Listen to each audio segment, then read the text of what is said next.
Hello and welcome back to 4 Minutes. This week we find the financial planning industry concerned about the possible overburdening of planners due to the quantity of change coming their way. But more on that story later. First, here's your weekly news roundup. The Association of Financial Advisors has called for all rules and obligations to apply equally to all financial planners, including those operating within the industry superfund space. AFA National President Brad Fox noted the industry superfund advisors were not required by law to know the financial situation of the member they were advising.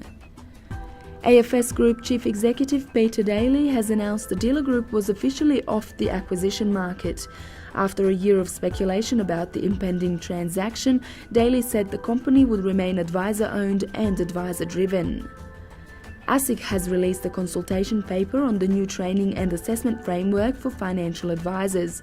CP153 recommends an initial examination for all existing and new planners, followed by a knowledge update every 3 years.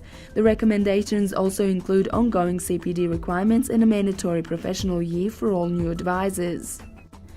The federal government has announced that planner exemption from the tax agent services regime has been extended to 30th of June 2012. Financial Services Minister Bill Shorten said this period would allow for the regulatory model to be developed.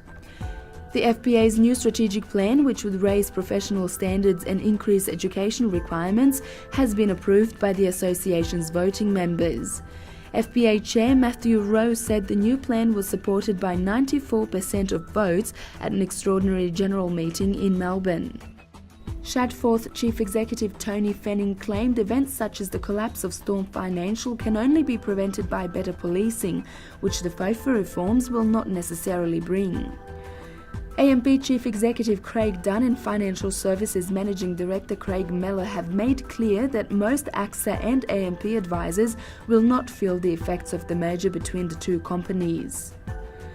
Suncorp Life's Jeff Summerhays said Australian insurers and financial planners needed to address the issue of churn. Until recently, 1 in 6 new business applications have been churned from one provider to another, while that figure today might be as high as 1 in 3, according to Summerhays. Meanwhile, WHK Group has appointed John Lombard as its new managing director. He will take over from current director Kevin White on 30th of June.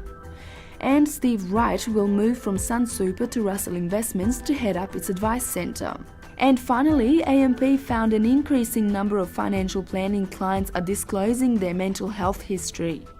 According to AMP's Planner Protection Pool, 71% of 189 financial planners surveyed have seen an increase in the number of clients who disclose a personal history of mental illness. In this week's Money Management, Mike Taylor looks at Aberdeen's upgrade in Lonsec's Global Equity Sector Review. Financial planning practices might not be allowed to take their client files with them when they move to new licensees. And we find the financial planning industry claiming advisors could be distracted from servicing their clients as they try to deal with a number of changes coming out of the FOFA package. For all the details on those stories, see tomorrow's issue of Money Management. Thank you for joining us this week. We'll see you again soon. Bye for now.